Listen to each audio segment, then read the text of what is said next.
reports today that religion-based mapping is being done. Is there any truth, Mr. Agarwal, in this? Sir, ऐसी कोई भी news है वह नितांत अनुचित है. It is a very irresponsible news. माननीय सुप्रीम कोर्ट ने क्लियरली कहा है कि कोई भी फेक न्यूज़ पब्लिश ना की जाए, प्रॉपरली फैक्ट्स चेक करते हुए न्यूज़ को पब्लिश किया जाए. कोई भी भ्रम, भय और आशंका किसी को नहीं फैलानी है. आज तो और भी ज़रूरत है कि समाज में हम सबको जोड़कर आगे चलें. तो इसलिए मैं अपील करूंगा कि इस टाइप की कोई भी न्यूज़, कोई भी नॉन फैक्चुअल न्यूज़, कृपा करके उसको ना बढ़ावा दें, उसको ना फैलने दें. साथ में हमें ये समझना जरूरी है कि यह बीमारी किसी भी धर्म को, किसी भी रेस को, किसी भी एरिया को देखकर नहीं आती. यह बीमारी तभी आएगी जब हम कोई लापरवाही करते हैं, डूज एंड डोंट्स का फॉलो नहीं करते हैं, तभी हमें बीमारी लगेगी. हमारे लिए जरूरी है कि हम मीडिया के थ्रू कम्युनिटी से बात करें, सबसे बात करके उनको समझाएं कि क्या डूज एंड डोंट्स फॉलो करने हैं. न्यूज़ 18 रवि सिंह.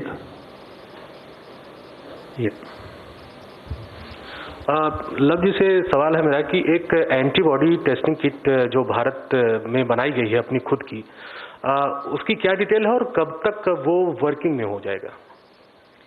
सर, जैसे कि मैंने आपको बताया कि एक ELISA based antibody testing kit जो हमारी NIV पुणे ने बनाई है, उसको वैलिडेट भी किया है. उसकी अगर डिटेल देखें तो उसकी स्पेसिफिसिटी, जिसको कि हम बोलते हैं कि ट्रू नेगेटिव रेट आइडेंटिफिकेशन, कि कितने प्रोपोर्शन में नेगेटिव को उन्होंने आइडेंटिफाई किया है, 97% है. उसकी सेंसिटिविटी 92% है. तो यह किट अब हम इसको प्रोडक्शन में लाते हुए जल्दी ही इसके द्वारा, जो हमारा इससे पहले हमने बात की है कि हम एपिडेमियोलॉजिकल इन्वेस्टिगेशन और सर्वेलेंस के लिए इसको इस्तेमाल करना चाहेंगे. Mister Madhurendra, news nation. Sir, जैसा कि लगातार केसेस बढ़ते जा रहे हैं और हम इस स्तर तक आ पहुंचे हैं जहां कंडीशंस अलार्मिंग दिखाई दे रही है कई खास पॉकेट्स में जहां से ज़्यादा से ज़्यादा केसेस रिपोर्ट हो रहे हैं. क्या कोई सुपर स्प्रेडर्स भी मार्क किया गया है जिसके ज़रिए इस बीमारी के फैलने का खतरा ज़्यादा है और उस बाबत कुछ गाइडलाइंस भी क्या तय किए गए हैं? MHA से एक सवाल मेरा सिर्फ इतना है कि जो लोग ट्रेन से सफ़र करके अपने इलाकों में जाएंगे, क्या उनको भी क्वारंटाइन किया जाएगा? क्या उनके क्वारंटाइन की व्यवस्था की गई है? उस बारे में थोड़ी क्लैरिटी दे दें. सर देखिए, जैसे कुछ भी अगर किसी पर्टिकुलर पॉकेट्स में हमें ज़्यादा केसेस हम देखते हैं तो वहाँ हमारा हमेशा से एफर्ट रहता है कि जो हमारी कंटेनमेंट पॉलिसी है उसको उतने ही सुदृढ़ तरीके से उसको वहाँ पर इम्प्लीमेंट किया जाए. जरूरी है कि जहाँ पर भी केसेस आएँ वहाँ हम एक प्रॉपर कंटेनमेंट जोन डिफाइन करें, स्ट्रिक्ट पेरीमीटर कंट्रोल करें और वहाँ पर बाद में स्पेशल टीम्स के द्वारा हाउस टू हाउस सर्वे करते हुए कोई भी हमारे फीवर, कफ और ब्रेथलेसनेस रिलेटेड इश्यूज हैं, कोई भी ऐसे केसेस हैं, उनको अर्ली आइडेंटिफिकेशन करें. सैम्पलिंग गाइडलाइंस के तहत वहाँ पर हम उनका सैंपल्स लें और साथ में जो भी पॉजिटिव पेशेंट पाए जाएं उनको अपने कोविड डेडिकेटेड हॉस्पिटल में रिक्वायर्ड ट्रीटमेंट प्रोवाइड करें. तो जो हमारा मेजर फोकस होता है कि ऐसे पॉकेट्स आइडेंटिफाई करते रहें जहाँ पर कि ज़्यादा केसेस आ रहे हैं और वहाँ पर हम उतने ही स्ट्रॉन्ग कंटिंजेंट जो हमारे कंटेनमेंट मेजर्स हैं उसका इम्प्लीमेंट करें. मिस्टर नीलू रंजन, दैनिक जागरण. जो हमने SOP आज बनाई है उसके अनुसार जो राज्य सरकार या जो केंद्र शासित प्रदेश है जहां पर वो ट्रेन पहुंचेगी वो अपनी स्थिति अनुसार हेल्थ प्रोटोकॉल्स बनाएगी और वो हेल्थ प्रोटोकॉल्स इम्प्लीमेंट किए जाएंगे.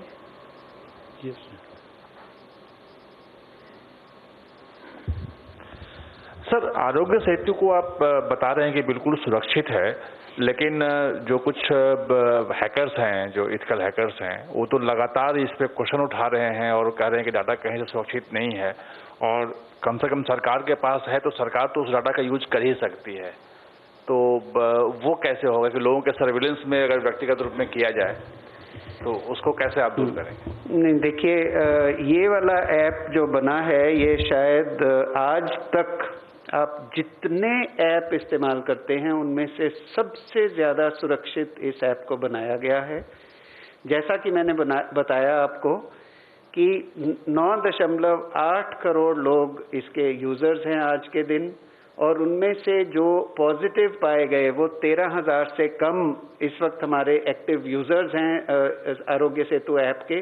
उनका ब्लूटूथ कॉन्टैक्ट डेटा, उनका जीपीएस डेटा कि वो पिछले 15 दिन में कहाँ थे, वो डेटा को लेकर और उसके बेसिस पर बाकी सबको इसका अलर्ट किया जा रहा है। बाकी का डेटा आप ही के फ़ोन पर सुरक्षित है, सुरक्षित रहेगा। और उसके बाद भी जिनका डेटा किसी वजह से, ये जो 13,000 लोग हैं उनका डेटा जब लिया गया, वो वाला डेटा भी उनके ठीक होने के 60 दिन के बाद वो भी पूरा का पूरा डेटा मिटा दिया जाएगा। तो इसमें कोई भी वो पॉसिबिलिटी नहीं बचती कि कोई हम सर्वेलेंस करें या उस तरह का किसी भी तरह से इसका दुरुपयोग करें। ये प्राइवेसी पॉलिसी बड़ी क्लियरली दी गई है, ऐप में दी गई है, माईगॉव पे दी गई है और सारी दुनिया में इसकी चर्चा भी है। तो इसमें निश्चिंत रहिए कि ये बहुत ही सिक्योर ऐप है, ये बहुत ही प्राइवेसी के लिए इसको बनाया गया है, प्राइवेसी भंग ना हो उसके लिए इसको बनाया गया है, और सिर्फ और लोगों को बीमारी से बचाने के लिए, उस एरिया को हॉटस्पॉट बनने से बचाने के लिए इस तरह की इंफॉर्मेशन का इस्तेमाल किया जाता है, जो कि बहुत ही उचित और बहुत ही ज़रूरी काम है अगर हमने इस पेंडेमिक से लड़ाई करनी है। Thank you. Please give some details on the specifications and sensitivity of the new ELISA test. Sir, I just explained, specificity of the new ELISA test is 97%, sensitivity is 92%. Okay. Kundan Kumar, TV9 Varpas.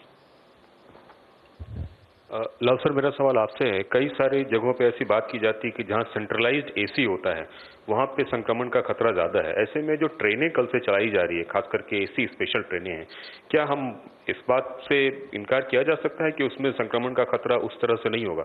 और एक सवाल ma'am पुण्य ma'am आपसे भी है कि ma'am राज्य सरकारों की ओर से जो यातायात की सुविधा है वो बहुत अभी तक दुरुस्त नहीं हो पाई है। ऐसे में जो व्यक्ति किसी स्टेशन पे पहुंच रहा है वहां से वो अपने घर तक कैसे जाएगा, इसकी क्या कोई खास व्यवस्था हुई है? सर, सेंट्रलाइज्ड एसी इस्तेमाल किया जा सकता है, लेकिन उसका इस्तेमाल करते समय फ्लो ऑफ एयर उसको मॉनिटर करने की ज़रूरत होती है, उसके तहत उसको इस्तेमाल किया जा सकता है।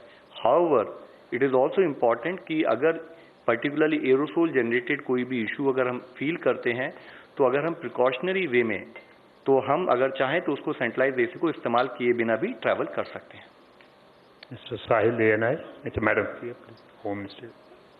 जहाँ तक लोगों के वेहिकुलर मूवमेंट का इशू है, आई थिंक जो हमारी गाइडलाइंस निकली हैं वो काफ़ी क्लियर हैं कि ग्रीन जोन में, रेड जोन में urban areas, rural areas, orange zone में किस तरह की रेस्ट्रिक्शंस हैं। तो अगर वो जो सेफ्टी नॉर्म्स हैं रिगार्डिंग पर्सनल व्हीकल में ट्रैवल करने का या टू व्हीलर में ट्रैवल करने का या कैब, जहाँ पे कैब एग्रीगेटर सर्विसेज अलाउड, उसको फॉलो करते हुए लोग अपनी व्यवस्था कर सकते हैं। Sahil ANI. Sir, my question is related to the ELISA kit. Sir, why Zydus Cadila was chosen for the mass production, and how many companies have sent application for ELISA kit? Sir, ICMR representative is not there, but let me try to explain in brief. What happened, there is a particular process in terms of which organization has the capacity to undertake production at the faster pace and which has the required wherewithal to take that production in the first place.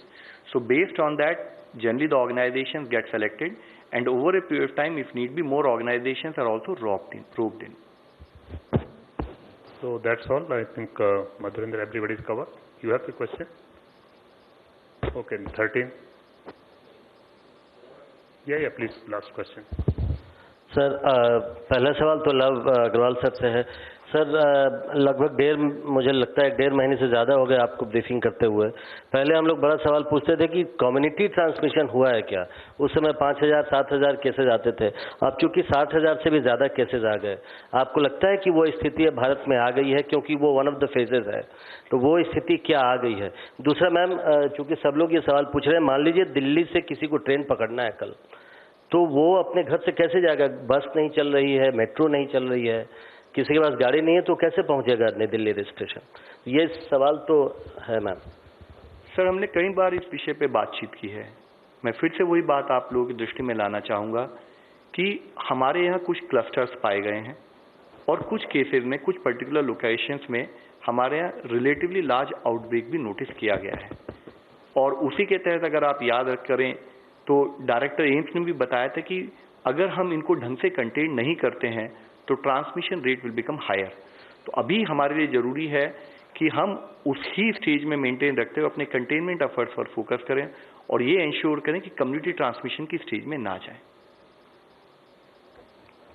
जैसे हमने SOP, railway की SOP में कहा है, उसको अलग से पास लेने की जरूरत नहीं है, पर हाँ, जिस प्रकार से हमारी गाइडलाइंस अलाउ करती हैं movement of vehicles in red zone, उस हिसाब से वो जा सकता है। Thank you very much.